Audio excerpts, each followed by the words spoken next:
evening, everyone, and welcome to another edition of Netter's Network Retro. I'm sorry, this isn't Retro Cinema. I'm confusing my days. Netter's Network Thursday Things. There you go. Wow. Okay, that's one for the blooper reel. Well, that's funny because I was noticing that on that countdown, and that countdown is pretty ubiquitous. I mean, everybody uses that.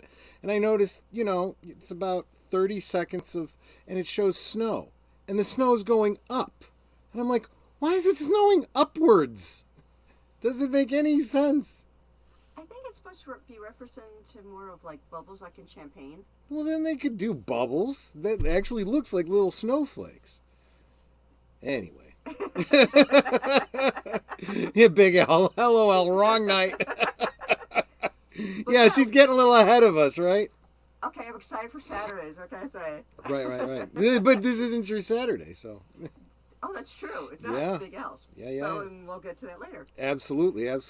So we decided that for tonight, I gotta turn my volume because I could barely hear anything. Say something, honey. Something, honey. Okay, that sounds better. For tonight's segment, what we're going to discuss is starting a YouTube channel and helping it to grow. Because a lot of us are kind of small and we want to grow. And there's a lot of my subscribers that don't have any content at all. And I've heard them say that I don't know how to get started. I'm not sure what to do. Or ones that are small like me, some of them just don't know how to make things grow more, or how to get more subscribers, how to get more people to your channel. So we're going to be discussing that tonight, and hopefully it'll be helpful for you. And we're going to talk about what we've done and how people have helped us, and how this should be able to help your channel as well. Yeah, I mean, it's not like we're really big channels either. Netter's in the 200s and. Yeah, I have 210. 210, and I'm just over 600. So I mean, it's not like, we are the authorities on this, but we figured why not share what we've done. I mean, you guys are all here. You guys must like our content enough. And right. I couldn't figure out why I sounded so far away. Yeah, that microphone was facing the wrong might direction. be a little bit better. But yeah, and they say many advisors make victory assured. So Exactly. Can don't, everyone hear me better? Yeah, let's get a sound check. If everyone could tell us how we're sounding, Netter specifically, it's her show. Oh yeah, because it's like I thought it was my earpiece, and I'm like, okay, do I need a new headset or something? And then I realized that the microphone that we share was facing Troy and wasn't between us, so it's picking up both of us. Yeah. So I want to make sure y'all can hear me okay. But what I was saying is, hear what we got to say, and but don't hang your hat on just what we say. Get other, listen to other YouTube channels. A lot of YouTube channels have suggestions and so on and so forth. People So say they can't hear me. Can you shut up the volume or something on that? I have the volume up on the mic as far as it'll go. Hold on a second. Let me try and see what else I can do. Okay. Audio is maxed out. You're gonna have to get closer to the mic. That's the only other thing I can tell you. Or put the mic on your desk. Well, can you turn it a little bit more towards me? There we go. There Does you that sound go. better? Let me know how that sounds. The only other thing I can say is open your mouth and project to the back room. Well, okay, there is no back room behind me, but you know what I mean. Yeah, but here's the thing, Lady Mist. Netter is always a little quieter than I am because I got a big mouth. But that's what you need to do. You need to project. So, okay, so there's a first tip of the night. If you've got a channel, make sure everyone can hear you. And, and I've talked about this on my stream before. I have a musical theater background, so the idea of being on stage, projecting to the last, row and so forth, I get that for performing. So not everyone necessarily is used to that. So, if you're you're the quiet, shy, sensitive type, well, you're in broadcast now, folks, so got to get over that. Yes, but how many people share a mic? I'm sure a lot, you know. I'm sure, you know, I mean, because there's other couples out there, you know, that do this streamy kind of thing. You know, I Just have much better equipment. well, yeah, that's, you know, you're absolutely right. You know, I was going to say, like, Michael and Melinda on retro That's blasting. exactly what I was thinking of. You know, and I don't know, Master of the TDS and Writing Raven, you know. You know, before we go any further, let's do this right. I didn't introduce my co-host for the evening. My co-host, of course, is my wonderful and talented husband, Troy. You know him with many hats, including the one he's wearing. He is Kartan the Klingon Cleric. He is Friday Night Last Call. He is that aged boomer, or not aged, well, he works with aged boomer on Sundays for Geeky Geezers. There you go. I can't do names today. Yep. And, but, you know, I know him as Troy. A lot of you just know him as Troy. Salud. So what are you sipping on tonight, sweetie? Looks like a martini, doesn't it? But well, a dirty martini. No, it's just Diet Squirt because it's still a work night. But tomorrow it'll probably be a real martini. And I am sipping on a Diet Dr. Pepper because I figure why not. Today's actually my Friday. I'm taking tomorrow off of work just because. She can drink whatever she wants tonight. Yes, but I'm saving my alcoholic beverage until tomorrow night. So Yes, I am going to mix her a drink specifically tomorrow night. So that'll be fun for her. And let us say hello to the chat. Let's go all the way back. Yeah, the first one I'm seeing is Connie Cleary. I want to see if my StreamYard tells me anything before that. Nope, Connie Cleary is the very first one. But a half hour early. That's dedicated. Oh, who was it? There was somebody that came out to your channel once. It was like 4 hours early. Yeah, sometimes that happens. I'm guessing that what a lot of you guys do is you'll see the stream get shared out. You'll stop by and say hi. The problem is if I don't happen to be in my YouTube channel or in my StreamYard setting up a stream or doing something, I'll miss that. And then by the time I get to it, like up to I think it's like an hour before the stream, it's already dropped off, so I don't see it. So Connie is first. Connie is absolutely. And then we have tonight. Lady Miss with her pretty little hearts. Lady I Miss love is blue. so It's my favorite color. Absolutely. See, we got that Troy guy. Yep. We have everyone's favorite blue wrench. Deleted scenes. Dropping all the links. Thank you so much, my friend. You are awesome. Here's a little bit of sneak peek for the future. Yep. Deleted Scenes is going to be my first live guest, aside from Troy, on my channel next Thursday. So I hope y'all tune in for that. Yep. I really cannot talk today. That's my okay. Tongue does not want to work. Let's see. Deleted Scenes. Big Al Presents. Have a great stream. Thank you. Lady Miss, Troy. And I know there's more. I see another guest coming up. I see Gorilla Random Thoughts, who will be the week after Deleted Scenes. And then we have a VIP in the chat. Hold on, I haven't gotten that far yet. We also have Logical Spock. He says, "Hi, peoples." Yep. I like that. And let's see. Whoop, my screen just jumped. I hate it when it does that.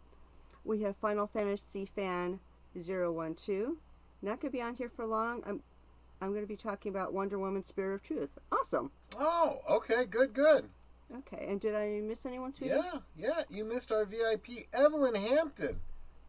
I told you my screen jumped. Kapla, Admiral. How you doing? Good to see you. Oh, and Leah Rose just popped in. Now, I know I said hello to Evelyn early with my hi, sweeties, because I say hi, sweetie, to everyone. So I need to do that with Leah. Put that in and do that. There we go. Everyone gets a hi, sweetie from me. That's my thing. Yeah. It's like every channel that I go to, if I'm in the chat or if I'm guest hosting, I try to say hi, sweetie, to everyone. So you'll see that in like everyone's chat. So sometimes it helps for channels to have your shtick.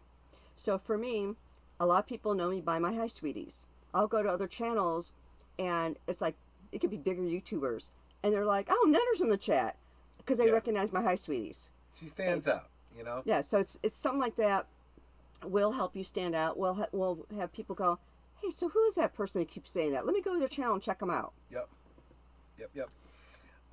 And yeah, I think, I didn't come like real prepared. I don't have bullet points or anything like that. Oh, neither do I. I'm winging it. But maybe the overarching idea that I had in the back of my head, and I've shared this with Annette many times, really, if starting a channel is you just do it, but building the channel, building the community, you got to work it. It's networking, right? But before we get to that, starting the channel, let's start at the beginning. Okay. I said a lot of my subscribers have a channel, but they have no content, or they have very little content because they're not quite sure what to do. They're like, I don't know what to do. So what you want to think about is, what are you passionate about? Do you have a hobby that you love to talk about? Do you maybe do yeah, like Troy's pointing, do you make jewelry or do needlepoint or something like that? Do you do wood crafting? Do you build models? Do you like to do you drink? paint models? Yeah, it's like, are you into a particular type of genre? Like, are you really into vampires or sci-fi or what's it, anime, or do you just like anything. movies in general? Or just like movies in general? It's like you take your passion and start to build on it. For me, I'm eclectic. I haven't decided on like one thing. Part of what I want to do is do helpful hints. So I started off kind of with that. But I've also mixed in other things. Like I've done some product demonstrations, things like that. I did my 5-part series on renovating my bathroom, which some people have been like, oh, this is really amazing. And they are taking like my product list and shopping themselves. And, they're trying to do their own bathroom renos. And it's like, that's great. I'm glad I was able to help people. But you want to start with, what are you passionate about? What is it you want to talk about? What do you want to put out there for other people to look at? Are you, just a big animal fan? You got your dog. Show you doing yourself, doing things with your dog, teaching your dog tricks. You got a cat that does weird things. Show yourself with your cat doing those weird things, whatever it may be. There is a YouTuber that I started watching, and I'm trying to remember the name of it. It's called A Chick Called Albert. And it's about this little chicken. This tiny little chick. The fellow that hosts the channel raised this little thing from nothing. He also has a pen with squirrels. Little baby squirrels that he made a big den for them, or a big pen for them, and put dens in there for them. And they'll select their favorite spot, and that's their home. And he's raised baby squirrels, sick squirrels, ones that have gotten injured, the little chickens, and he'll like branch out. But mostly it's these baby animals, and he'll show how to care for them and that sort of thing. And if one needs special care, he'll take it to his friend who's a vet, and they talk about how they've taken care of this animal. So it can be something outside the box, so to speak. So don't be afraid to, try different things. Like I said, my channel's eclectic. I'm not just one thing. I'm doing a bunch of things. But it's like, people seem to like that. Because it's not, for me, people like it just because it's not one thing that I'm doing. It's different things, and they're like, okay, what's she going to come up with next? And another type of channel that I see a lot. It's I wish I had the discipline, to do it. But if there's a hobby that you do, like something crafty, something whatever, I think of Andy Masterson. Making the sculpting the heads and making the custom action figures. I can't sculpt the heads, but I do paint them and buy the parts for the bodies and stuff like that and assemble them. I'm not sure if that would make really great content, but again, it's time consuming, and I would need to set the time aside on a regular basis. I'm just not that disciplined. There's another channel that I really like, Diorama Workshop. Oh, yeah. He makes these for the Star Wars action figures, like the Death Star and stuff like that. And I follow his videos because that's how I'm making my play sets and dioramas and so forth. Yeah, there's a lot of diorama guys out there that Troy and I follow because it's so interesting to watch the process on how they make a river, or how do they create this little pipe that's going to come out of the wall, and you find out it's like a straw or something like that. It's like, really, that's just a bendy straw. Wow, you know. Yeah, and but what's cool is they can just set up the camera over their shoulder. You could just watch them do their work. I mean, you can make videos with editing. Speed up the process. Cut out the redundant and boring stuff. Or you could just do a live stream and let people watch as you work with all the mistakes and everything that's involved in that. Here's another different type of channel. There are a couple of YouTubers out there that show coloring books. They're showing how to take an actual a coloring book and taking the different markers, pencils, and things like that, and making it kind of come alive. And their use of color is amazing. I watched them take a simple picture. It was like I think it was one of the Disney princesses or something, and they made it look so beautiful. You wanted to frame this thing, and it was just a picture out of a coloring book. So it's like different things. So it's like, what are you passionate about? What is it that you like to do or talk about? And even if you're like, oh, no one's going to want to hear about that, do a video on it. See what kind of interest there is. In fact, search YouTube and see if anyone else is doing something similar. Watch some of their vids, see how they put them together, to see if you can get some hints from that on, oh, okay, they set up their camera this way, or they show these type of props when they're talking. Yeah, so that sort of thing. Yep. Now, for me and Troy, for myself, I started my channel. I actually looked it up. So November 6, 2014 is when I started my channel. But I didn't have any content on there until it was like 2000.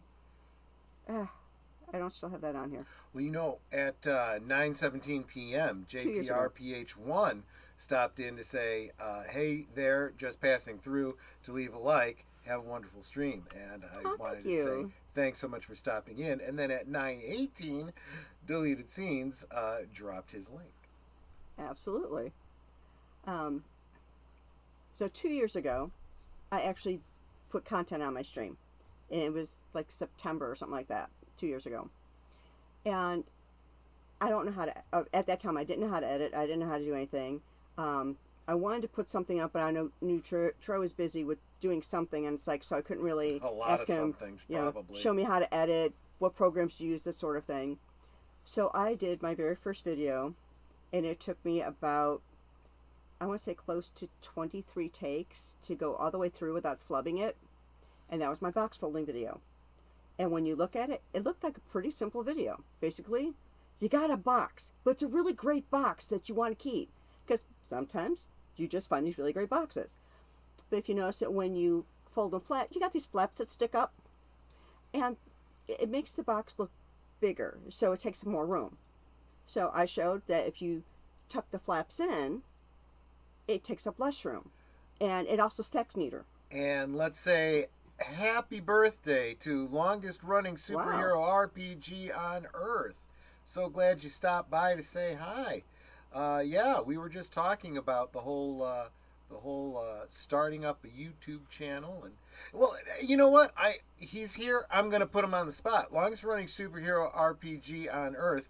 Highly recommend you subscribe to his channel. He talks about, well, the longest running superhero RPG on Earth. He has been running with his friends and family a superhero RPG for many, many, many years, and his content is all basically a synopsis of the various adventures that they've put together. And what I love about his channel is that he does his gaming kind of the way all of us think it through, right? I mean, anyone who's ever played Dungeons and Dragons probably has played an adventure based on Lord of the Rings. You know, I mean, it's what you do. Or maybe you created a character based on the cartoon characters from the Dungeons and Dragons, cartoon from the 80s or whatever. Well, if you're going to play superhero characters, you're going to definitely, and you're going to set them in the DC universe or the Marvel universe, you are going to very likely, be inspired by the comic books of the era you were playing in. And it's very interesting to hear the stories he's telling that take place in the era of the comic books that I had read at the time. And I'm like, I totally get where that story comes from. But of course, the nature of role-playing game, it's a different story though, because different people make different choices. They've created some new characters and so on and so forth.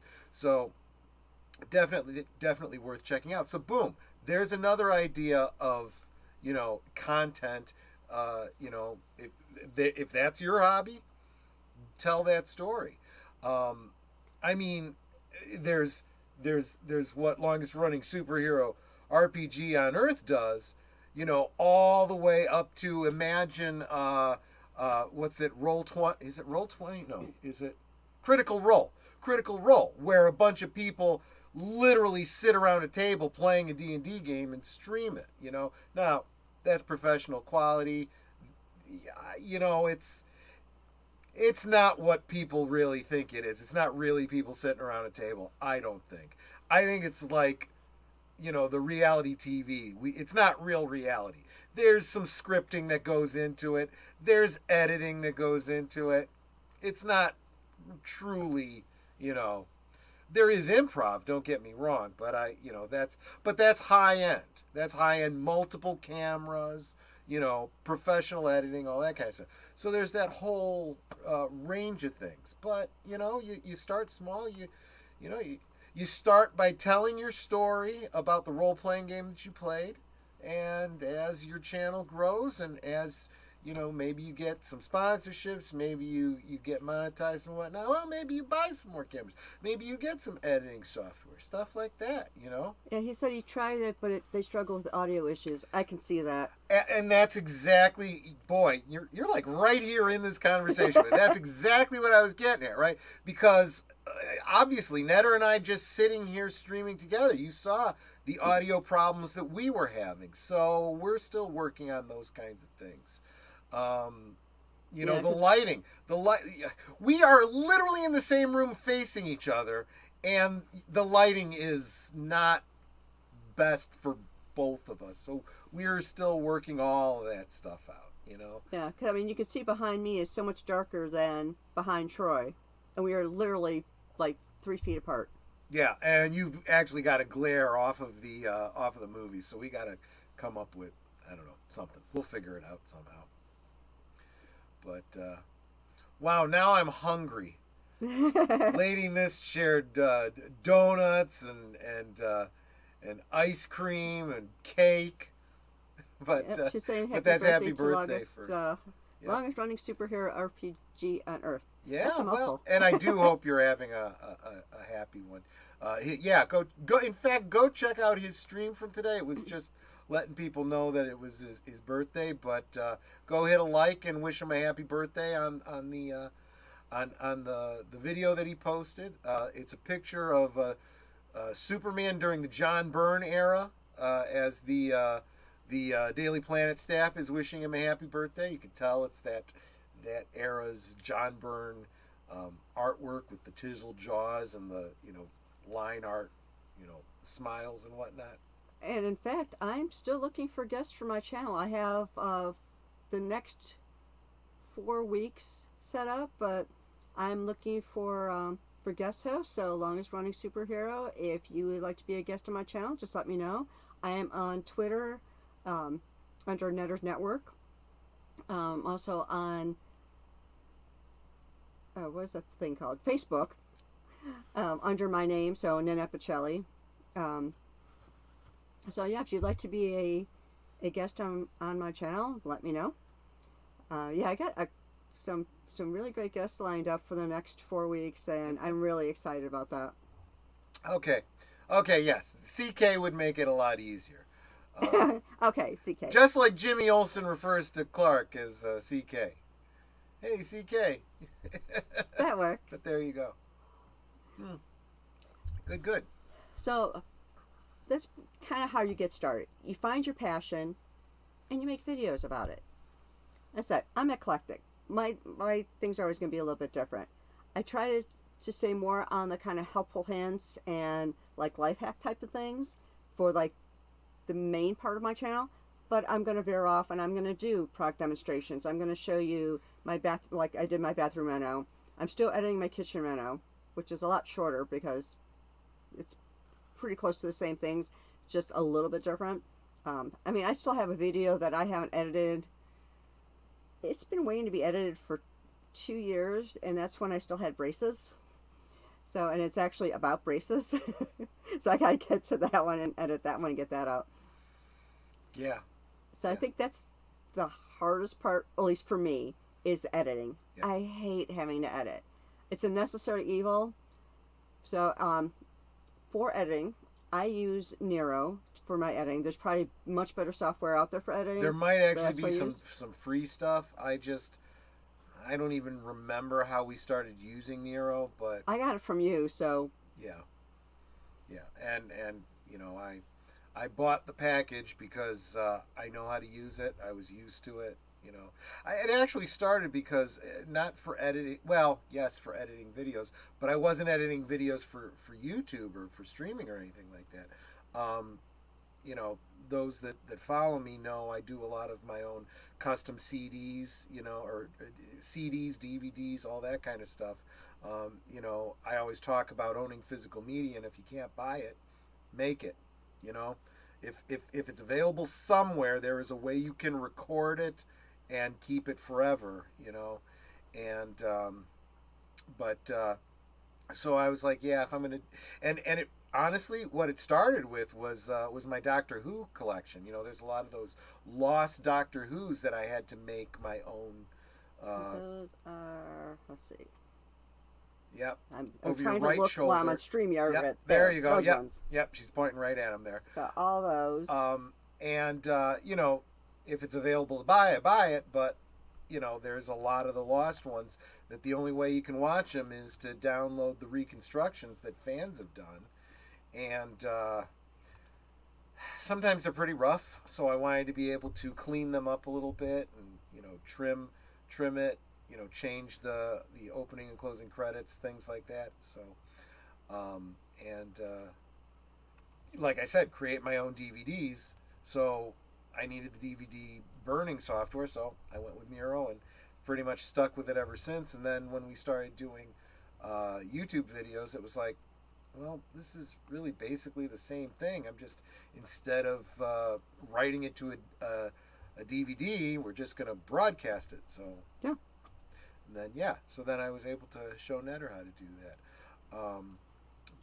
Yeah. And then I figured out something that I was able to show him, because like deleting sections, he would have blanks and then he would move over the part, you know, because then you'd have that middle section, there was nothing there, so then you'd have to take the part that continued on and move over. Think about it, you got different tracks, right? You've Yeah. got your audio track, you've got your music, well, you've got your narration track, you've got your music track, you've got maybe a picture on the screen, the video, and each, you know, fade in, fade out, and all that is overlaid on the video. All of those are separate elements. And if you delete something before it, I was selecting all those things all the way down to the end of the video and then pulling them over to the left. Netter goes, well, all you gotta do is right click here and say delete and move everything over. I'm like, oh my gosh, that saved me so much time. Yeah, because he's like, yeah, okay, so you're going to take this part out, then you're going to move this over, and I'm like, why? And I showed him how you just right click and it says remove, what is it, like remove and move over or something like that.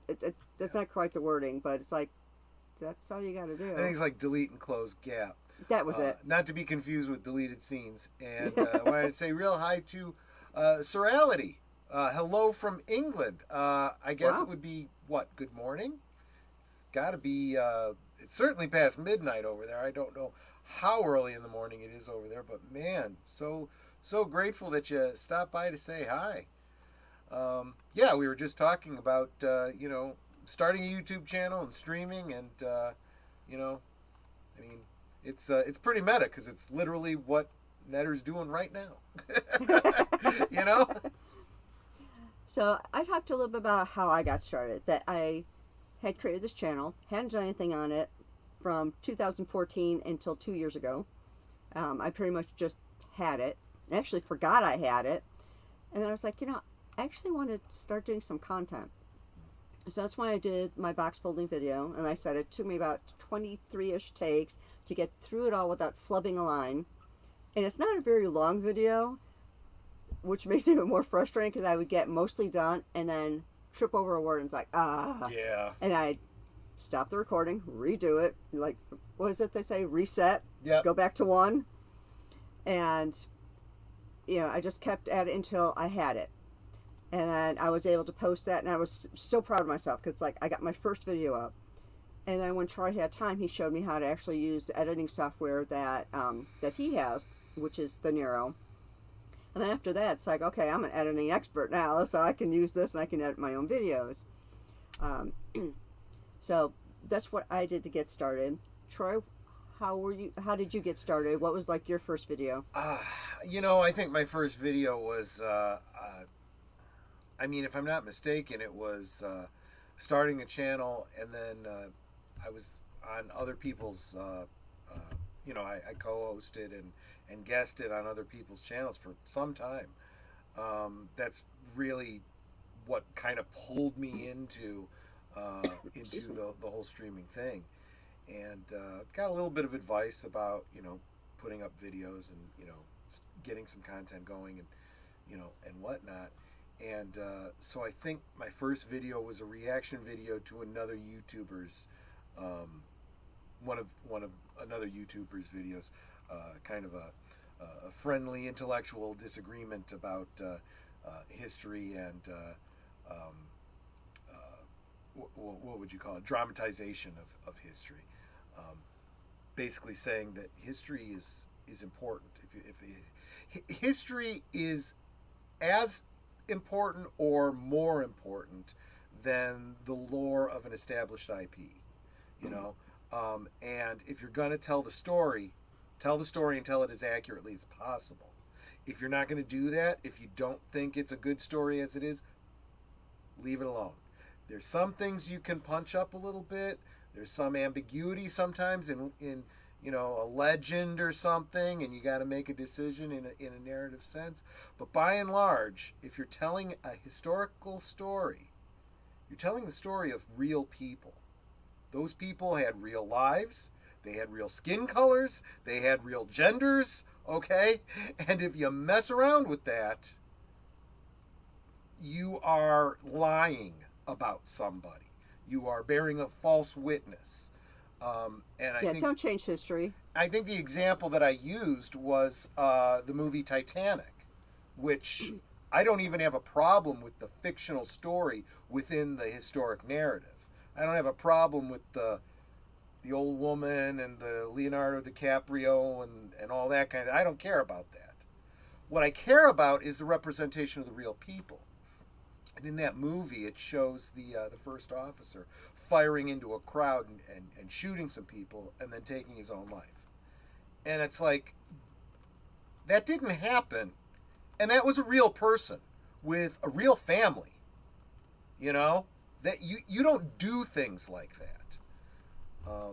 Anyway, so I, you know what? It's good that I went off on a little tangent because it kind of demonstrates it was something that I was passionate about that I had to get a video out on, and I kind of enjoyed it. And like I said before, musical history, yeah, like 1776. No, musical theater background and so forth. So I was Yes, because they sang yeah, back in absolutely. 1776 as they were signing the Declaration of Not Independence. entirely historically accurate. They didn't break into song, on the congressional floor or anything like that. Just, in case you were ever wondering. Maybe. But, We weren't there. We don't know. no, well, I think those kinds of things would be mentioned. They kept very detailed records, but yeah. So I enjoyed it. So I was like, you know what, I'm gonna keep doing this, and you know, Big Al presents, you know, kind of inspired me to every now and again do a watch party or whatever, and I hosted or co-hosted and guested on his channel sometimes. And then I started doing some toy, you know, what are they called, like reviews and stuff like that, and sometimes a little bit ranty videos about certain toys and Hasbro's distribution model and stuff like that. And you know, I think what really got me doing the live streaming though was when we lost our jobs, you know, in 2020 when the whole pandemic thing happened. Netter and I used to spend every Friday night with coworkers after work. We'd go to a pub near our office, just to have some drinks, decompress, you know. Complain about our complain customers. about our customers, complain about our bosses, sometimes complain about other bosses with our bosses. But you know, when we were both out of work, we kind of missed that. So I'm like, you know what? I can still do that. We'll just do it on YouTube with all of y'all. So that's where Last Call ended up coming from. I decided to make it as late as I, old fart living in the Midwest, could do it.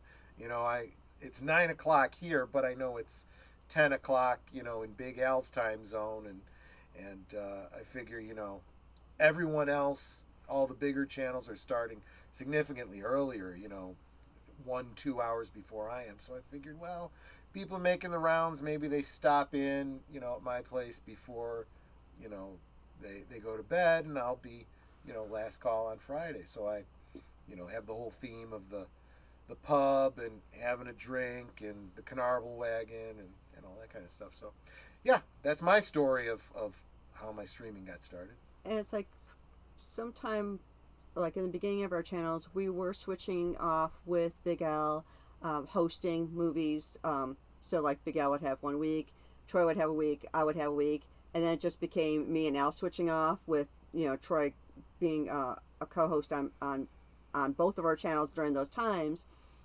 And you know, you get a lot of people that come into the chat, like all of you that are here now, and I always made it a point to subscribe to every single person. And when you subscribe to someone, they generally will say, hey, I got a new subscriber, and they'll sub back. And I will do that even when I'm going to visit another person's channel. After I say my hi, sweeties, if there's someone's name that I don't recognize, I'll check and see if I'm subbed to them. If I'm not, I sub to them. Even if they have no content, because then it's like, hey, somebody subbed to me. Let me sub back, Yeah. you know? And that's how I got to my 210 subscribers. In fact, I was talking with somebody today, and they weren't subbed to me. I hadn't realized it until they actually subbed. They checked me out, they subbed to me, and I'm like, oh, cool, I got my 210 subscription. Yeah. And it's little things like that. It's like, sub to other people. More often than not, they'll sub back to you. So that's one way to grow your subscribers, is sub to other people. Yeah. You know, it's what is that, the reciprocate, you scratch my back, I'll scratch yours. Well, I would say more like PJ over at Orville Nation says, Together we grow. hashtag together we grow. You know? Exactly. But and that's another way to grow your channel. When you're on someone's stream and they're like, okay, I'm dropping the link to so-and-so's channel. I'm dropping the link to so-and-so's channel. Like Deleted Scenes does for all of us. Yeah. It's like, here's the links. There's no excuse for you not to go to that channel and subscribe to that person. Yep, absolutely. And, you know, I was starting to say at the beginning of the show, networking, right? I mean, I was off of Twitter. I was off of Facebook. I wasn't doing the social media anymore. And a couple of YouTubers said, you really should get on Twitter. If for no other reason, just to communicate with other creators, get your channel out there, market it and stuff. So I said, all right. So I got on Twitter, and suddenly I had a bunch of bigger channels, really. say, hey, here, I'm going to put you in a communication group. And, it's a message group of like 70 people each or whatever, all of them YouTubers.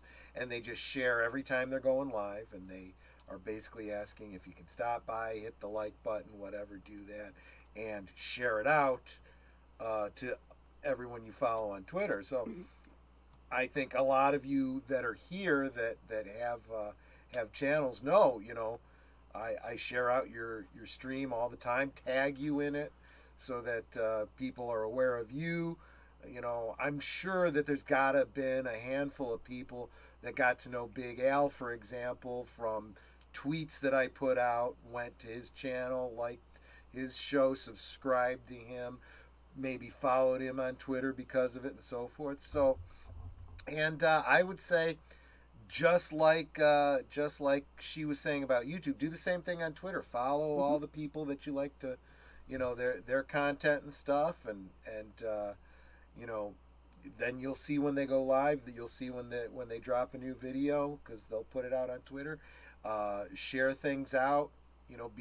Be a supporter.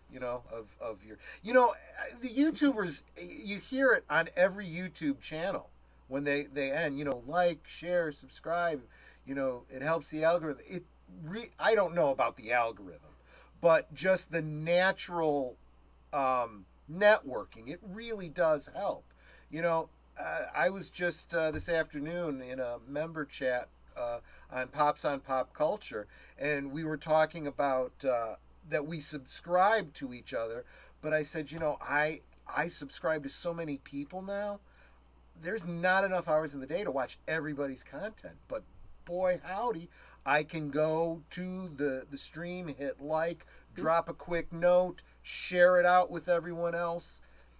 If I get someone else to watch, then that's one other person they didn't have watching them. If they get one more subscription because I shared it and someone else shared what I shared, and they have a bigger reach and reached someone else, In fact, that's how I got a bunch of subs at one point in Troy as well. We were on a bigger YouTuber's channel, and he was like, sub to all these people. Just everyone dropped your links, and that was sub PJ, to them. Yeah, wasn't it? PJ does that a lot. It's like, this is basically a sub channel. Put your link in. Everyone subscribe to these people, and he will call out certain people. Like, he's so sweet. There are so many times where he's like, Netter's got an under sub channel. Go and sub to her right now. Deleted Scenes is 18 subs away from 200. He is closing on Netter. He's trying to close that gap.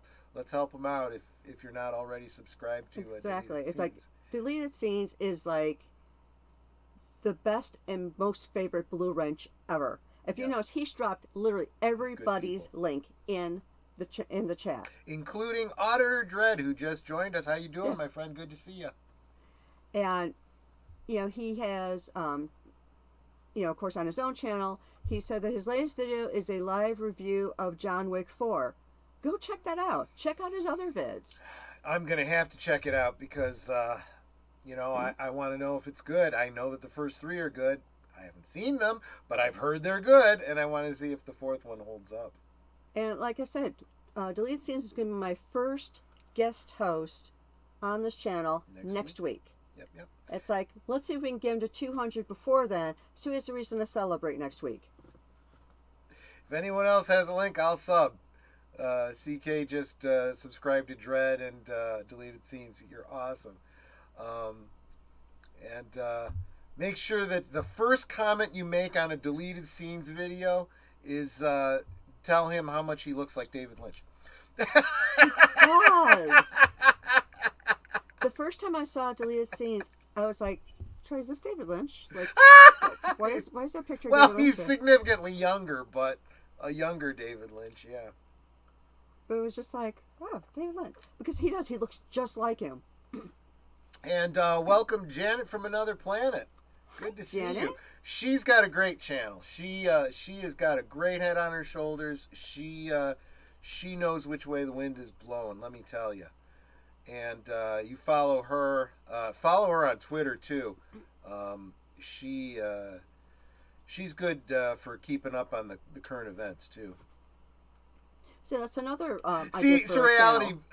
Surreality agrees. He says, yes, he does. But that's another idea for a channel. If you are really into current events, have your channel about current events. Have it about, what's Disney up to these days? What's, I don't know, whoever is doing these days. If you're political, maybe Yeah. you want your channel to be about politics. Thanks, Janet. You You're know, sweet. whatever your passion is, make your channel about that. And then just kind of expound from there. And if you find that, okay, I was doing videos on this and it's not really working, I'm not really getting any views, maybe tweak it a little bit or switch to something else that you're passionate about and find your niche. Yep. Absolutely. I think that more video channels is always a good thing. Talking about movies, I'll tell you, I have been following some YouTube channels that have suggested both new and old films that I would not otherwise have seen, and I'm just thankful for it. And maybe that's another thing that I really feel passionate about. That's kind of why I do some of what I do. And then I was talking about this earlier today on Pop's channel. I feel like the entertainment that we're getting to, people. He even asked me on the stream. He said, "What are you watching now that's good?" And I said the only thing that I could say besides YouTube is Netter and I last week went over to a friend's house to watch Chernobyl. Yeah, up to the last 2 episodes. We haven't seen the last 2 We're episodes. We're going to see those tomorrow. But or yeah, Saturday. We're going to go on Saturday back and see Okay, that. Big Al was cracking me up. He just put in Ouija Shark. Well, you know what? Ouija Shark is a thing that I watched because Big Al, I can't say he suggested it. In fact, he warned against seeing it. But he got my curiosity up and I saw it anyway. And Netter saw it too. And it was horrible. And it's 2 hours of our lives we won't get back, but we still talk about it. We get a lot of mileage out of it. So there's, no harm, no foul there. Auditor Dredd said Velocipaster. Velocipaster, I know. I've heard That's a lot a of thing? people suggest that one too. There are worse films out there. I mean, Ouija Shark was bad. It was bad. But there are worse, believe it or not. Although Ouija Shark is, well, okay. Secrets of the Clown wasn't as bad as Ouija Shark, but they're like this. I didn't see that one. Yeah, you did. That's Did the I? one with what's his name that moved down to Florida, bodybuilder. Used to that do one. the Okay. costuming with us. Okay, Yeah. that was forgettable. It was, yeah. It was an independent film. I'm pretty sure it's available on Tubi or something like that.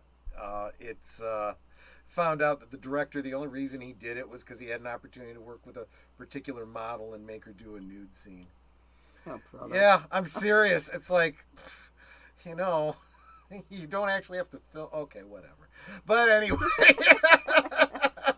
But hey, whatever your thing is. But yeah, and so other than that, my entertainment is YouTube. I have no interest in watching Willow. I am so thankful to Big Al though because he did a review of it, and I can find out everything I want to know about Willow without having to watch it. I am not going to be watching Picard. But luckily, there's other YouTubers out there. I got the basic story. I know what it's all about. Yes, I know this new season has been good, but I know enough about it that I don't actually have to watch it myself. No problem. I think people are now just putting bad movie titles in the chat. Tulsa King, Terminal List. No, Tulsa King I've heard is really, really good. Terminal List, I don't know anything about. But I'll Auditor have to... Dredd said, how do you all feel about... Oh, my screen just moved. Battlefield Earth, as bad movies go. I don't think I know. I one. haven't seen it. The Church of Scientology movie. I always imagined, excuse me, that Battlefield Earth was to Scientology what Left Behind is to the evangelical movement. I assumed. I don't know. But yeah, if you recommend it or you really want me to do a watch of that, I'll take a look into it. But Evelyn said, missed the good old days of going to the movies and seeing 4 cartoons, newsreel, travelogue, preview of coming attractions, and 2 first-run movies, all for 75 cents. Well, in fairness, 75 cents, went a lot farther back then before, incredible inflation. But, yeah, I'll tell you what, my memory of cartoons before movies wasn't in the cinema. It was only at the drive-in. Only at the drive-in did you have cartoons before the movie when I was a kid. But even that went away by the time, Netter and I were dating and married and going to the drive-in and whatnot. But a lot of people saying missing the cinema. And Pops was talking about some company that sponsors re-releases of films like once a month in local cinemas, and hopefully they'll be expanding that more. And honestly, I think that re-releasing old films brings more people to the cinema than anything that's new run right now, except maybe John Wick and Top Gun and stuff like that. Yeah, I love the old films. I mean, I grew up on all those old films. It's like, when I was a kid, my mom was like, oh, we're going to watch this Fred Astaire movie or whatever. And they were old then. But it's like, I would watch Fred Astaire, Ginger Rogers, all those guys doing those dancing films and singing and all that, and on those musicals. And I loved them. And then you have the classic black and white films, like Alfred Hitchcock and those ones. What do you call them, noir? I love those noir absolutely. films. Those are fantastic. But Before we get too far away, CK said, last good movie I saw was Willy's Wonderland with Nicolas Cage, basically a Five Nights at Freddy's movie. that definitely sounds interesting. And it actually sounds like the kind of thing that Skipper Kenner and his kids would be interested in. We might want to consider suggesting that to him. Big Al says Battlefield Earth is bad. Gorilla Random Thoughts. Troy, you definitely need to watch the erotic misadventures of the Invisible Man. Dude. Okay. Let me write that down. Anyway, let's see. Reptilicus is coming. Yes, we will be watching that because Evelyn has been after us for so long, and Big Al is much more easily influenced than Netter and I are. But John Travolta with dreadlocks as an alien warlord who takes over Earth. It's a poor man's Independence Day. Real bad, not enjoyable. Don't watch it. Okay. Used to debate which was worst movie ever, Battlefield Earth or Johnny Mnemonic. Was that the one with the guy that plays John Wick? Keanu Reeves? Was Keanu Reeves Johnny Mnemonic? I don't know. Then thankfully Michael Bay came along and made TF, the number one worst movie. What's TF? TF.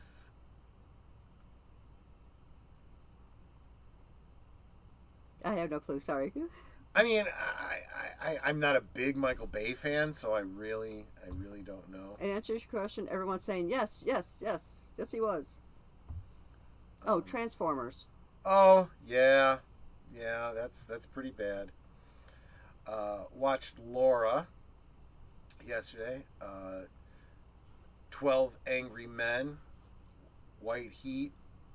Yeah, good. Yeah, so this is what I was basically getting at, guys, is I'm realizing more and more that, yeah, there's a lot of YouTube channels out there complaining about bad movies, and I do it too. I mean, just because it's so frustrating.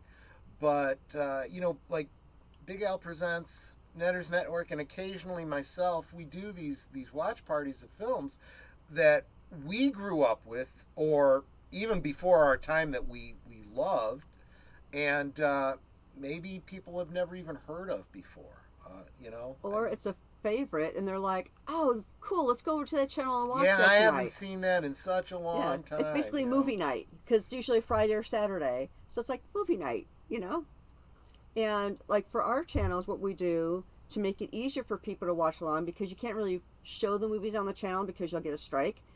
So what we do is Troy will show the film on Cosme. So we'll have a Cosme link, and people can watch along, and you don't have to worry about trying to like catch up. Like I go, okay, I got the DVD. What's the timestamp? You just click onto the Cosme link, and you're right there. Evelyn said, yeah, and I've heard this story before.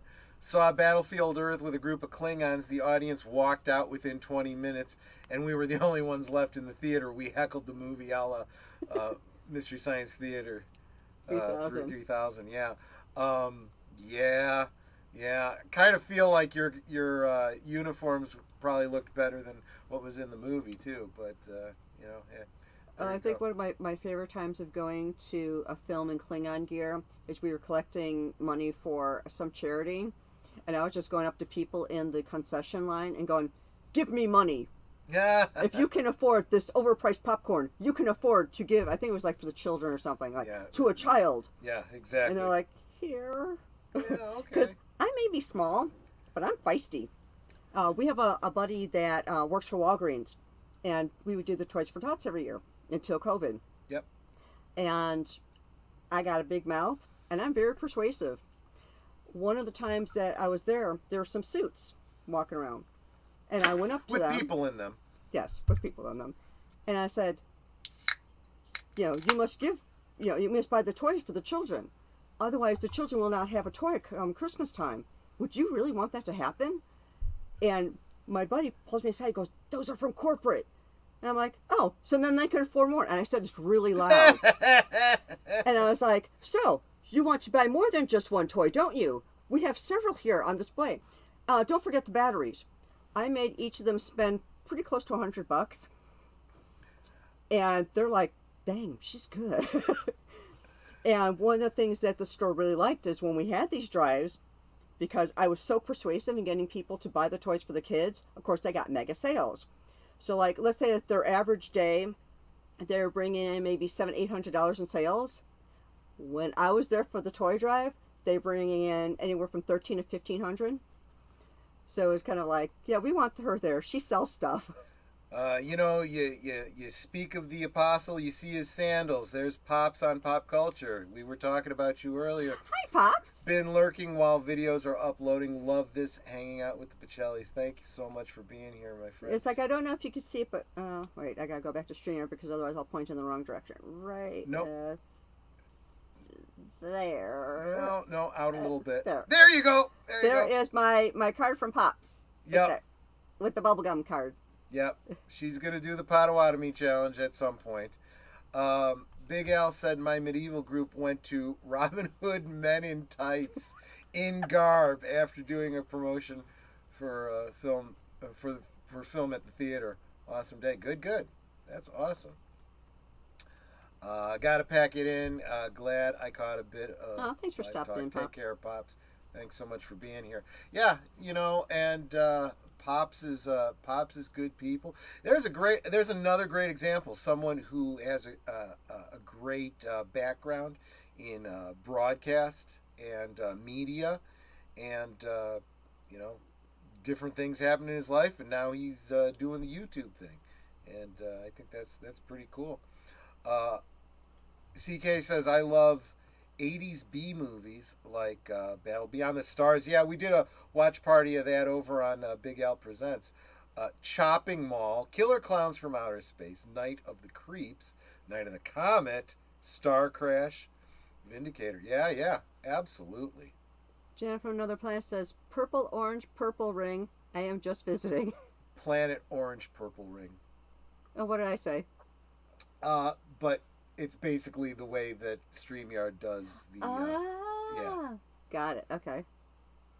Oh, because I'm looking in StreamYard rather on YouTube. Okay. Exactly. So that's interesting. I wonder if you put up an emoji and you see how it comes up in StreamYard. I wonder if you could type that out and that would turn into an emoji. Yeah, no, that would take up too many characters. It's not worth it. Well, like, Lady Miss does roses, and I can see the Mhm. roses just fine. It doesn't say roses. It actually the pictures of the roses. I think it's because there are certain emojis that are more universal, and there are other ones that are not in StreamYard. StreamYard has its limitations. That's you know what, and that's another thing about if you're going to be doing live streaming, not just videos, but if you're going to do live streams, there are different you know different ways to do it. StreamYard is the one that we've kind of gravitated to, but it's got its shortcomings. Um, There's, what's it? Rumble is another one. no. Rumble is another platform other than Oh. YouTube. There is, and I'm trying to remember, Pops used a new one today. It's like StreamYard, but it's called Restream, I think it's called, or something like that. What's the one that Viva Fry uses? I don't remember. He only mentioned it once. I know other people use OBS. That is not very user friendly, but it's got all the bells and whistles. That one's a great one if you are willing to put in all kinds of time to learn it. I know that there's videos out there on how to do it. It's worse than stereo instructions. I can't wrap my boomer brain around it. I've used it for some things in editing and recording some things, but it's a little bit beyond me. I'm gonna actually need to, have somebody show me, like Exactly. But that's another way to bring people to your channel. You have videos that you've recorded and edited and put up, and then you have live streams. It's like there are times when my videos would get more views than live, and other times when live gets more than my vids. And then people will also come back later to see the live bits because it's like this isn't a good time for them to watch it now, but they'll come back and then they'll give you a thumbs up and you'll get that either a new subscriber that way, or you'll get a thumbs up or something to help your channel, because thumbs up helps, comments in the chat help, lots of things help. every now and again I'll be surprised I get a comment or something on an old video. I don't know how they happen to find it or why, but yeah, so much the better. Great. Because like I got a comment Restream, on that one. was the one I was trying to think Restream, of. okay. Yeah. Melon, that's another one. Okay. Trying to decide which to use, and I want to look into Rumble as well. Okay. So Rumble is a platform like YouTube. The easiest and fastest way to get into Rumble, go create your whatever you call it, your ID, your channel or whatever, and then link your Rumble to YouTube, so that whenever you put out a video on YouTube, whenever you do a live stream, it also updates within 24 hours up to Rumble. So, And since Troy and I are doing ours historically, taking all of our past ones and putting them there, it's taking a while for them to show up there. yeah, it But it's like seems to they're have only showing up. gone back a certain way. It hasn't gone all the way back to the beginning, but it's staying current with everything. Everything. This video will be on her Rumble channel, by tomorrow. And it's my thought, if anything ever happens with our accounts on YouTube, well, hopefully you'll come follow us on Rumble too then. So there you go. Exactly. So I know we've kind of been all over the place. Does anyone have any questions on, starting your channel or getting people to come to your channel or anything about what we're talking about tonight? Or any suggestions that you can think of that we didn't already. Anyone Exactly. who hasn't started a channel yet and is thinking about it and needs a little bit of a push, If you're looking for guest hosts, because you're like, well, I want to do live streams, but I don't know how to get. Troy and I would be happy to guest host for you. Yeah. I mean, like right now, I'm reaching out to different people to be on this show every Thursday. And I've got some people lined up. And almost everybody that I've asked either I know like deleted scenes, or people were suggesting, hey, try this person, try this person. Like Connie Clearing had suggested her friend, and he's going to be on in 3 weeks. So yeah, it's like I look for suggestions. It's like, who do you think I can get on my channel? And I've got a bigger YouTuber coming on in 4 weeks. And I'm really excited about that. But it's like, reach out to different people. It never hurts to ask, hey, would you mind coming onto my channel and being a guest host on this date? Or can you give me availability so that, you know, I can book you for a show? I mean, Troy does it with retro blasting. Yeah. It's like he's been on Troy's channel a couple of times, and he'll just say, hey, you know, what's your availability? And Michael will come back and say, I can do it on this date. Yep. And then they'll set something up. So yeah, it never hurts to ask. So CK brought up a great point. I had actually thought about it earlier today to mention it, and I forgot because, you know, didn't make notes, and, you know, boomer brain. Did you mention tags? Yeah, tags are a great idea. Yeah. So I did a couple of videos. They were more or less rant videos because I'm not a lawyer. I'm not going to get into the details, but I did want to talk a little bit about the Amber Heard and Johnny Depp thing when it was happening. So I did a couple videos, and you know, when you're setting up the video, pre-recording it, there's a place to put you know, hashtags, and it was, you know, Amber Heard, Johnny Depp, Amber Turd, you know, I stand with Johnny, you know, all the hashtags that were related to it. In fact, we have some of the redneck, what were we calling it, redneck? Yeah, so there was a video that was oh wait, it's right there.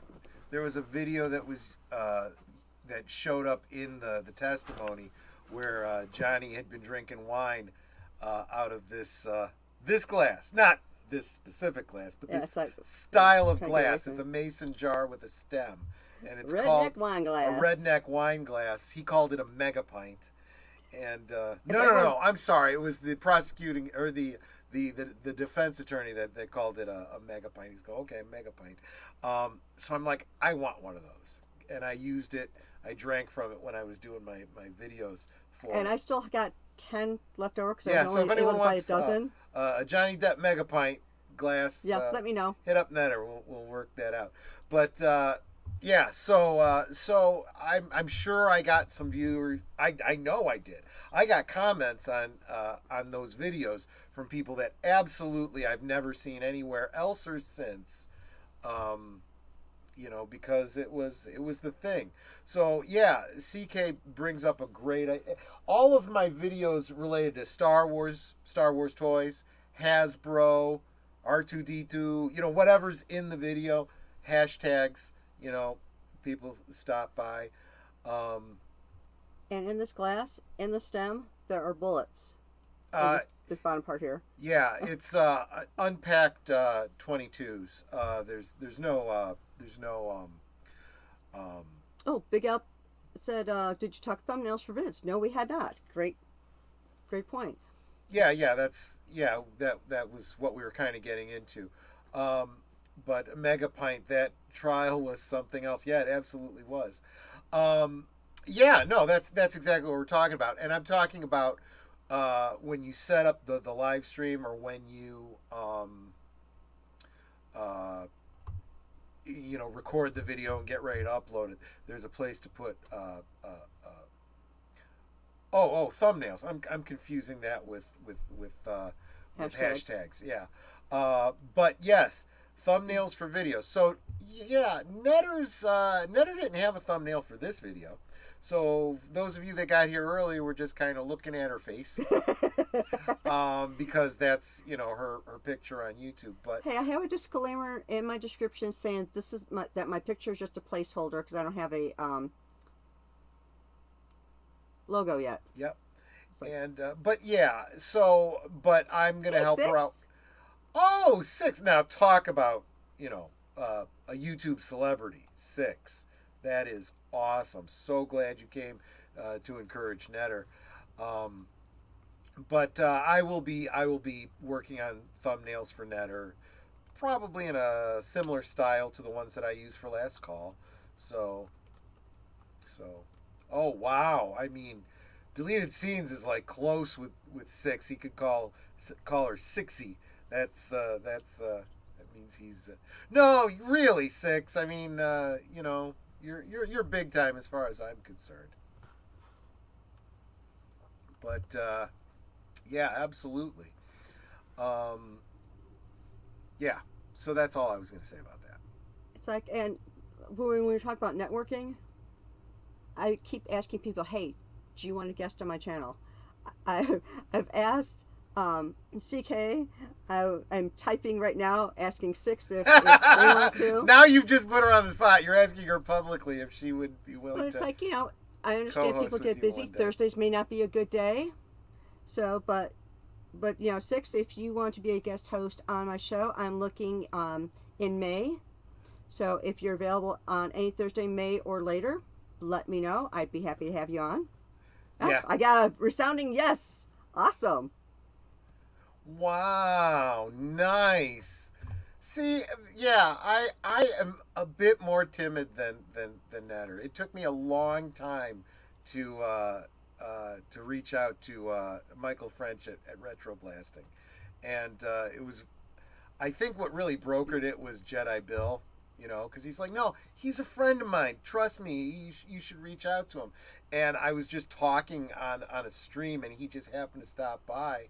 And he's like, yeah, I'm waiting. Just let me know. And I'm like, oh, okay, yeah, sure. And so I got him on. Did I mention the Klingon bit in the toy drive? Yeah. I'm not real shy when it comes to asking for things. It was, and it's been about a year and a half that I'd been wanting to ask Tom Conkle on, and I was like, yesterday he was on a stream. I'm like, I'm gonna do it. I'm gonna see if he'll come on my channel. So he's gonna be on the end of April. I'm like, wow, this is man. I mean, I've had Paulie the Latino Slant on my channel before. I've had Mikey the Mexican Iron Man on my show. Oh, those guys are awesome. Right? And it's like, it doesn't hurt to ask. And that was what I was saying before. If you don't ask, you're never going to know if they'd be willing to be on your channel. I love Netter. She taught me how to replace bathroom flooring. There you go. And she could teach you how to fold a box that you want to save. That's another video that she's got on her channel. I got many talents. Yes. But yeah, I mean, so I don't know. I just feel like the thing is, what are you passionate about, and do you want to share?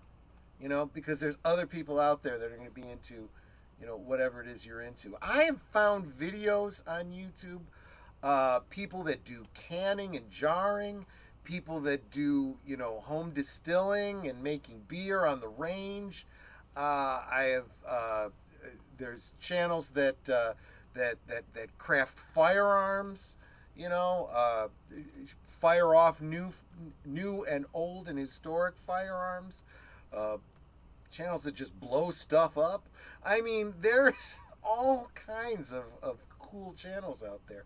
And yeah, I mean, it's sometimes all it takes is just deciding, yeah, I'm gonna go for it. There's a country song based on an old saying. You gotta sing like you don't need the money and love, like you'll never get hurt. You gotta dance, dance, dance like nobody's watching. It's gotta come from the heart if you want it to work.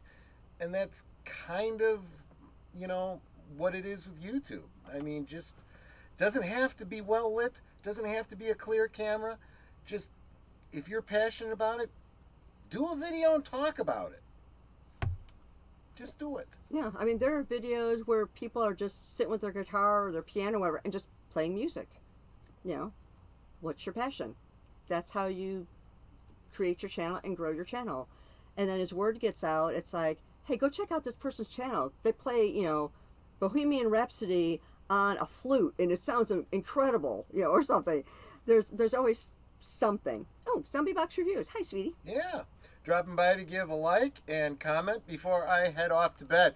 I hear you. You don't want to be a zombie going into Friday, do you? That's Mondays.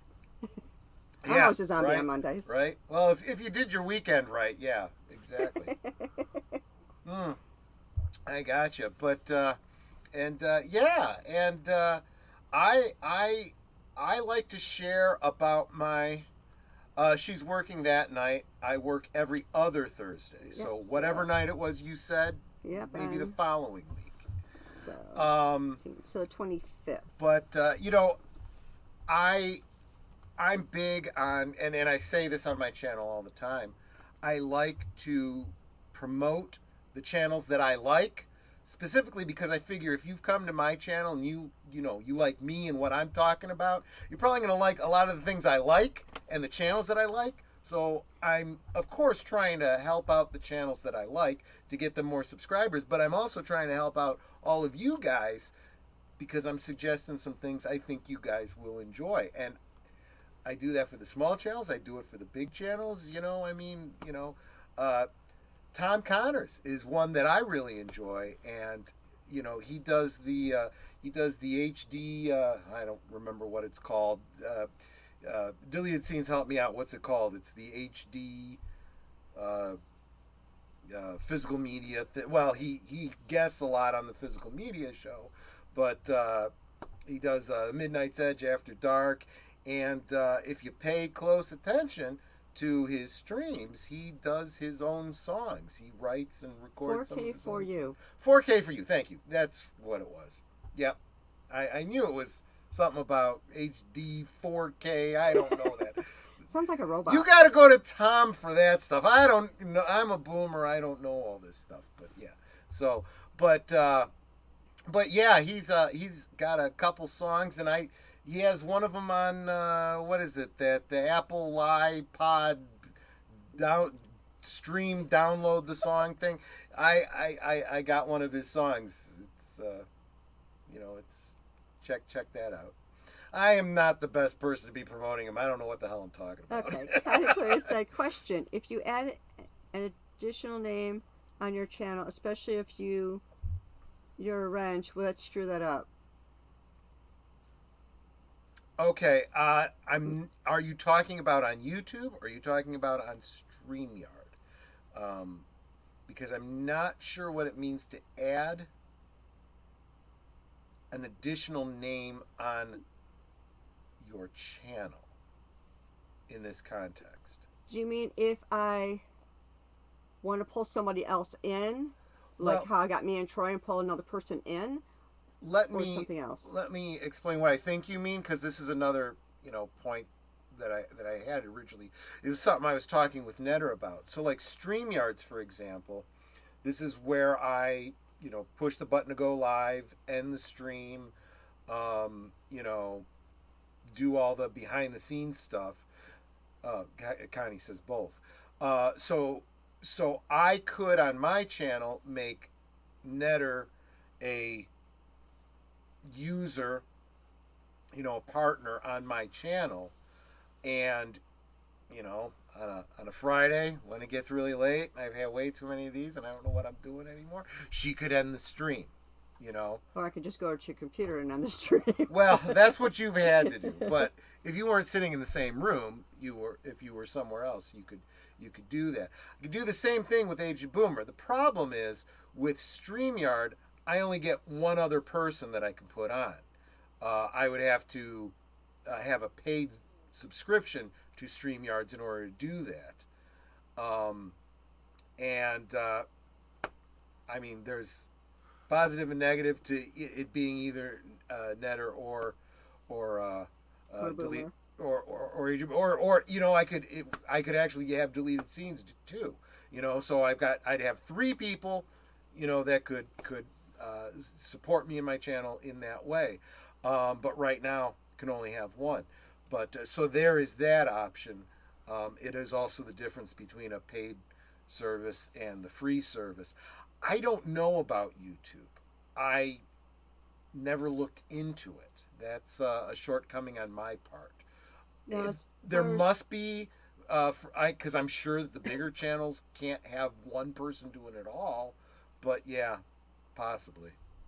as far as pulling somebody into the stream. So like, let's say I want to add somebody to the stream. I can just give you the link.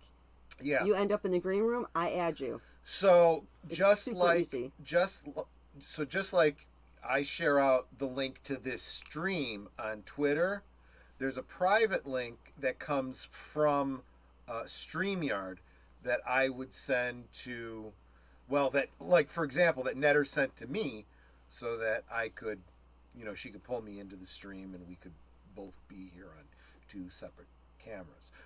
She'd send the same link to, I don't know, say deleted scenes, to bring him in or whatever.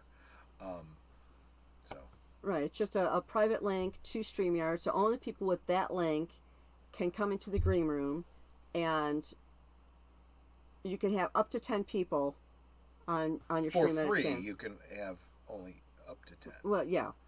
You'd need a higher level of service. You'd have to pay for it if I don't think that I've was the seen case. any YouTuber have more Well, than here's 10. the thing: the more people you have in a stream, the more difficult it is to manage. And if it's like a free form conversation like this, I've been on too many streams where once you get like to 4, 5, 6 people in a panel, you're all talking over each other. It really requires everybody to be professional, courteous, and probably the host really needs to manage. I think the best host for doing that, yeah, 6 might be right. It might only be 6 for the free service. Yeah, We've it's like never those- gone that high, so we've never actually tested that. So, Yeah, it's like I'm looking to see if I see anything in my initial settings that tells me how many. I But- thought I saw 10 somewhere, so yeah, it could be 6. but that's just that is I was Pops from Pops on Pop Culture. When he has big panels, he is really good at managing them. He makes sure everyone gets a chance to talk, but at the same time, he, okay, I think Troy had something to say.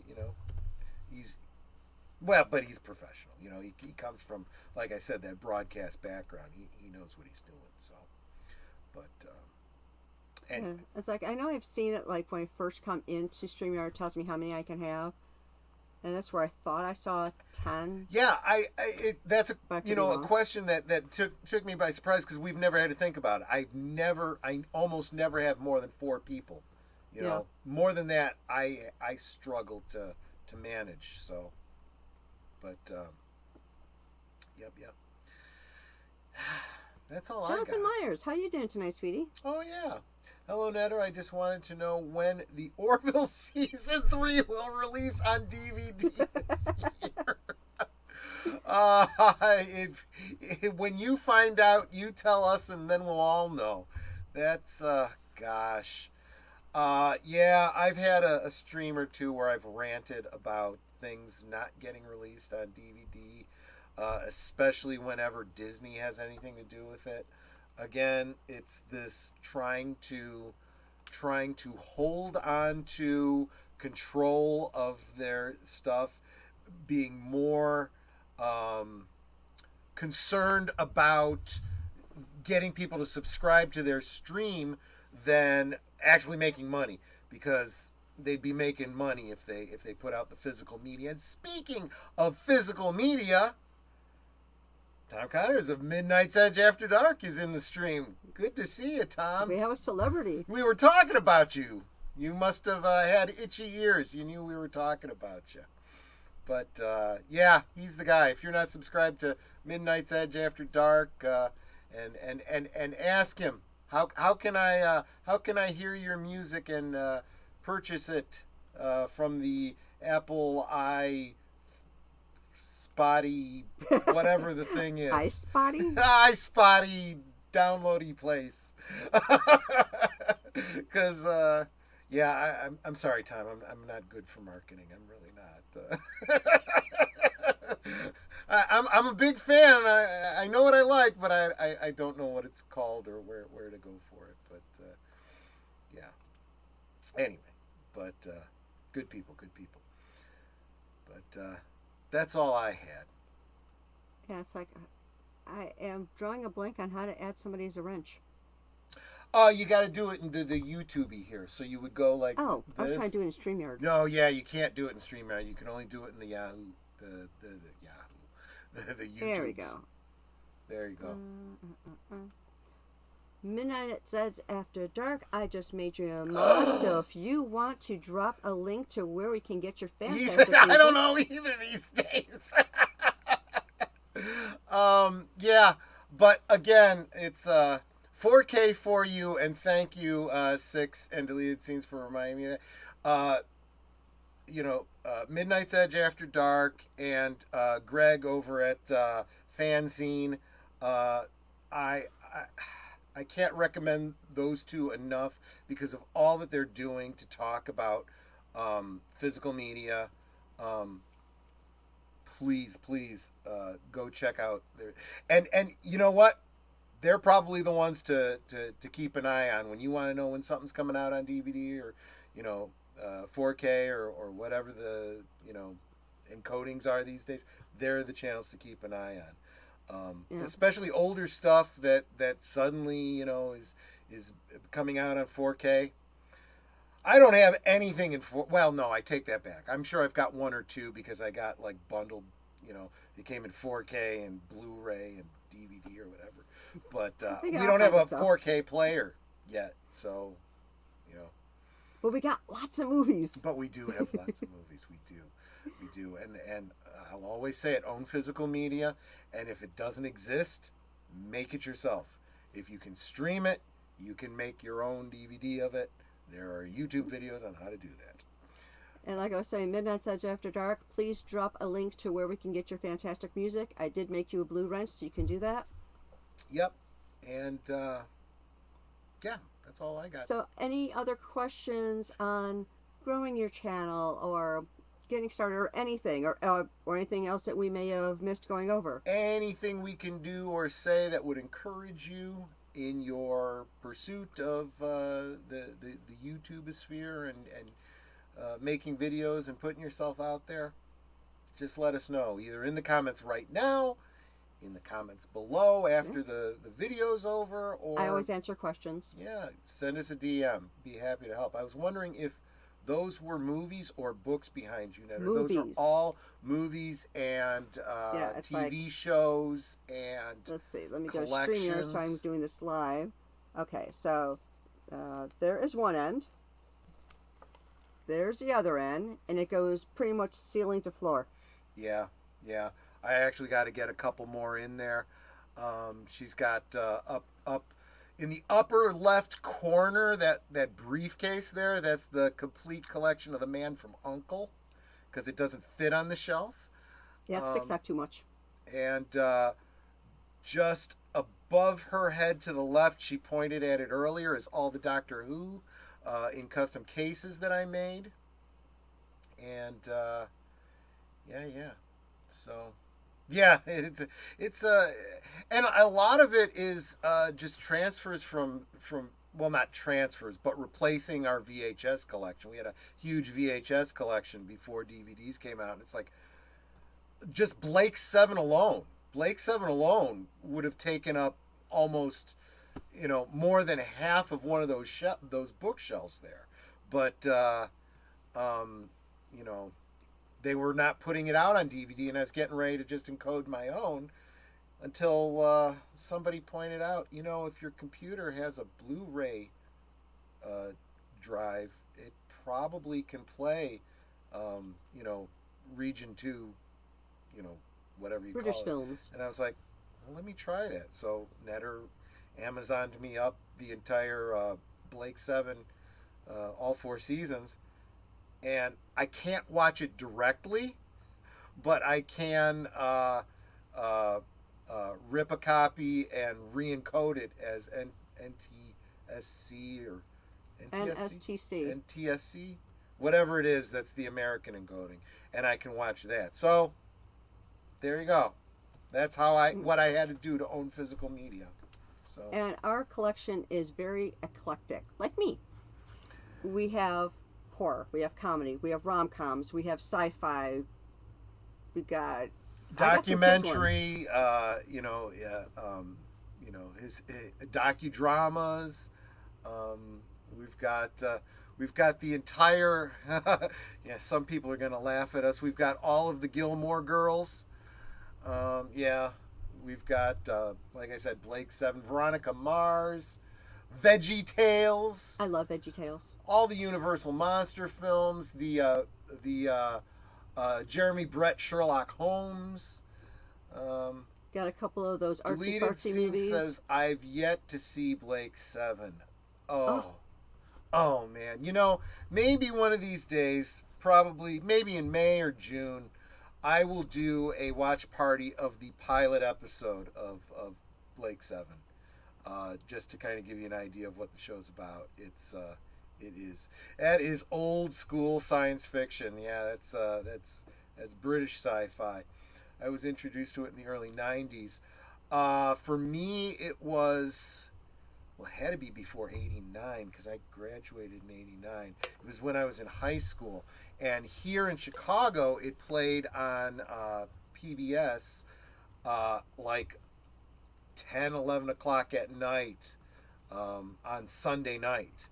So I'd have to watch it really, really late. And a buddy of mine got me into it. And luckily I was able to watch all 4 seasons. Unlike Doctor Who, that was very, very spotty here. These were the days before cable, people. Red Dwarf, I've seen a lot of Red Dwarf, but no, I don't own any of it. I have seen all of them. You guys are in Chicago? The suburbs, yeah. There. Oh, okay. Well, yeah, we Netter grew up in Chicago proper. I grew up in Brookfield. I used to say, I live right next to my relatives at the zoo.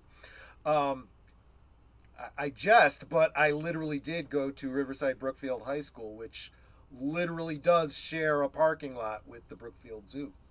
But yeah, now we live out in the western suburbs. But, it's an hour's drive from the city, so we just say we live in the Chicagoland area. Yeah, 'cause a lot of times Still you in say, Crook County, though. If you say the name of our little suburb, people are like, what? So we have to say the next biggest suburb, which would be Schaumburg. Schaumburg, yeah. And they're like, oh, okay. And then if they don't know that, we just say Chicago. And Yeah, like, it's okay. Basically, it's just Chicago.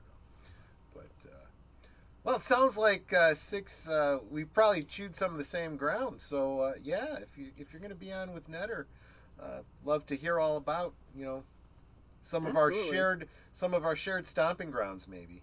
It's like, hey, you ever go to Jimmy's on Grand and Pulaski? There you go.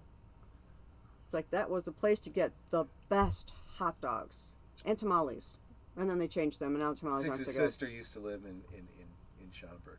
There you go. In the late 70s. Yeah, so Connie was catching Blake Seven a little bit closer to when it actually aired. So there you go. I'm telling you, it's one of those things I want to share with people. But I don't ever want to see it get rebooted or remade or any of that kind of thing because I think it's perfect the way it is. In fact, not all episodes were really good. I think they could have done away with some of the alien stuff and all that, but yeah. Grandmother lived near Pulaski. We used to live near Pulaski. Yeah, it's like I grew up on Springfield, like sandwiched between, well, it was closer to Grand Avenue than it was to Division. When Netter and I got married in 92, we lived on the near north side, like in the Ravenswood area, and we steadily moved north, farther and farther north, until we were like, okay, time to get out of the city, and we bought a house. But, yeah. You remember the exit? You remember the traffic? It hasn't gotten better. It's just gotten worse. So, I'm glad we don't have to commute anymore, I just got to say. It's bad enough out here, around Schaumburg. If we have to go somewhere during rush hour. My aunt lived on North Harlem.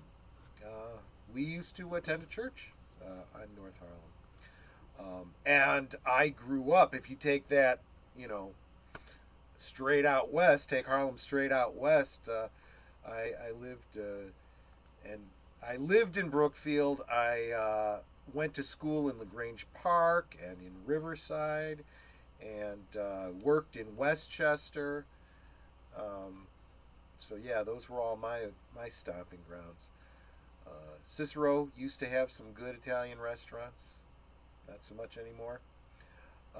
Rolling Stones Records near Harlem Irving Park Mall. Yes, that was iconic.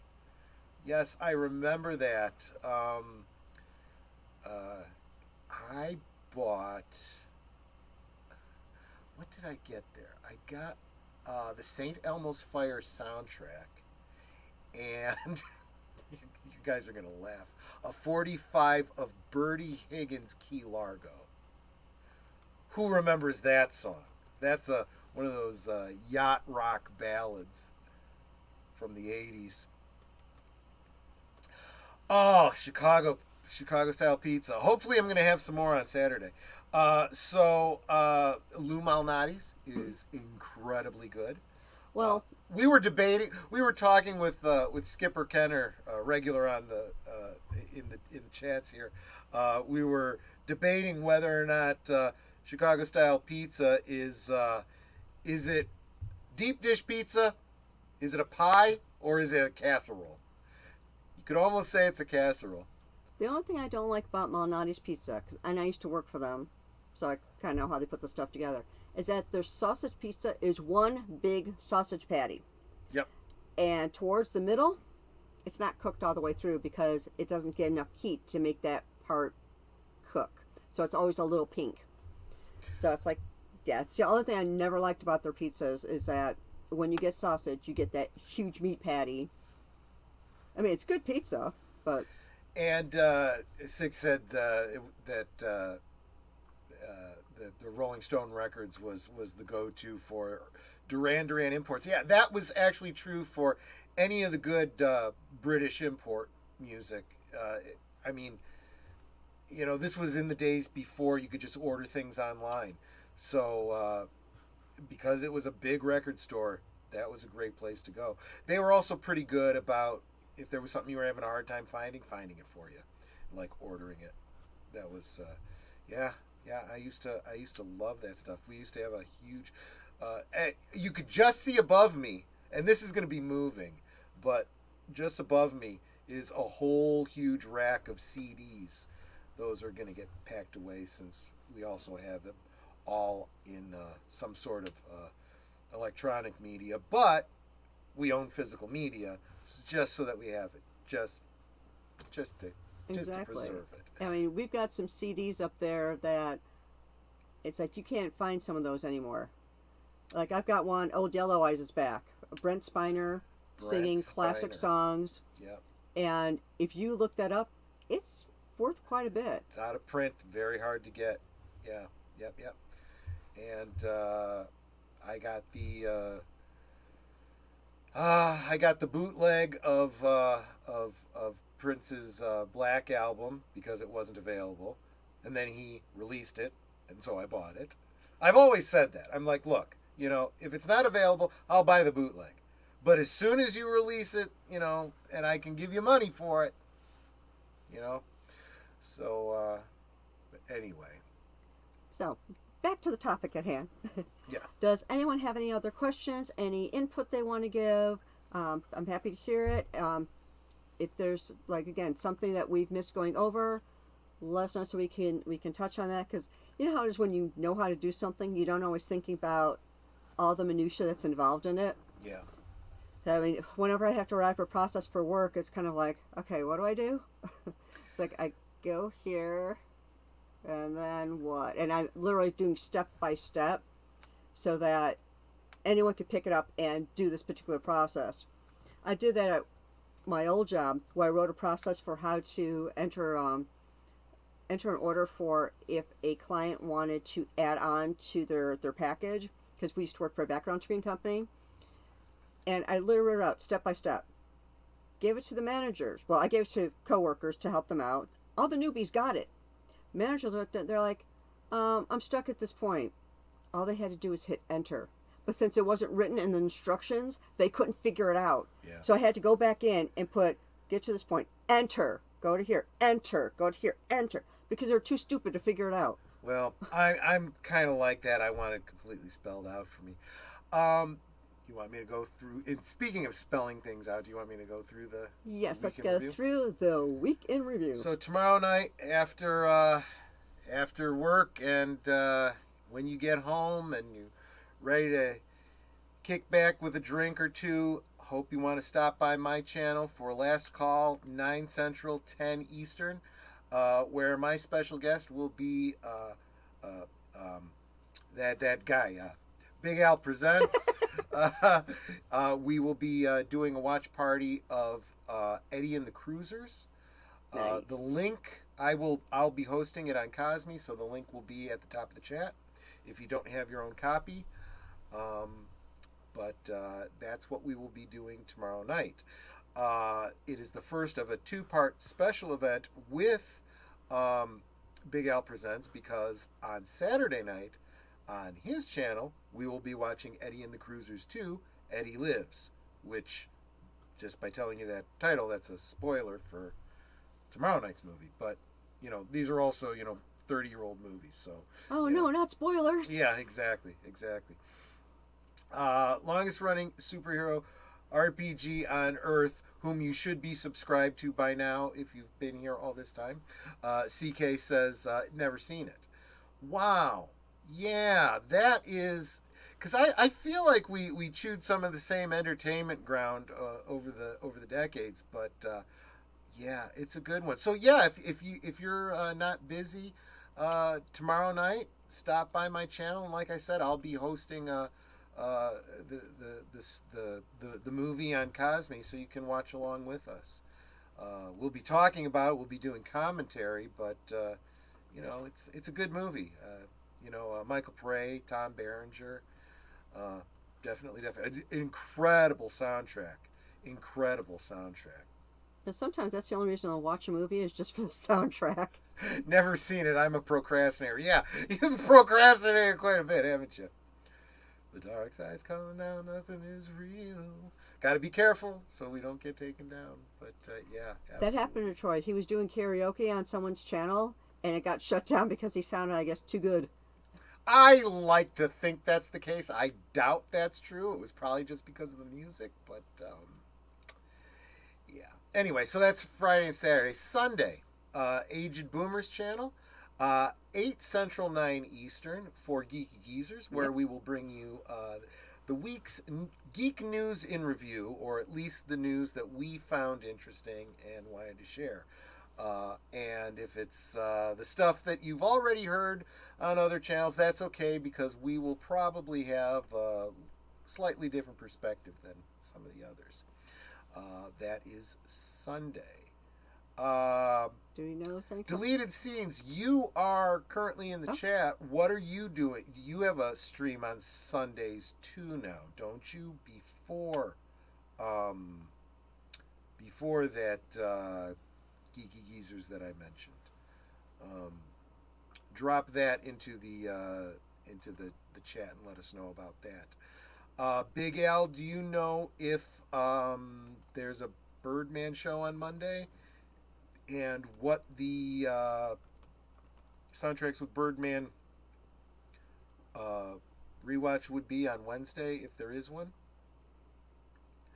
But Troy, it's been a quiet news week, especially for Disney. Whatever will you talk about, dude? I swear. So Monday morning, I was already forwarding an article to Agent Boomer about Disney. It's been a week. In fact, like 2 or 3 of the articles I sent him, I had to send him updated articles because stuff has changed throughout the week. No, you're absolutely right, you smart guy. But Big Al says nothing for sure on Birdman. But Okay. if you want to know what's going on, Birdman channel, Go check them out. Make sure you're subscribed to Soundtracks Hit that with notifications Birdman. bell so you never miss a vid. He knows his soundtracks, and Oh, yeah. I appreciate him for it. That's why I follow him. And that will bring us around to next week, Netters Network. Who will your guest be next week? Everyone's favorite Blue Wrench, Deleted Scenes. Deleted Scenes, who is dropping all the links right now. He will be the face you see in this place right here. And since we're almost to that weekend, who will be your guest that next Friday? I know you gotta look it up. I gotta look. Yeah. So Ryan Roger Athe, who is telling people that I am a rising star, and has interviewed me on Reality Based. So he will be coming back on my channel And then on that Saturday, which will be my turn, we'll be watching, what's my next movie? Chappie. Chappie. It's a robot movie. It's a robot movie, yeah. It's actually a really interesting movie. It's kind of like one of those things where the robot starts acting kind of human, but like in a humorous way. But Okay. yeah, it's a really good film. I think So, people will like it. Unscripted with Deleted Scenes, Sundays at 8 Eastern, 7 Central. So, really, what you should do is you should go watch Deleted Scenes, Unscripted, on Sundays. And then when he's done, come by Age of Boomers for Geeky Geezers. That sounds like the plan to me. Yeah, it's like we're planning out your days for you.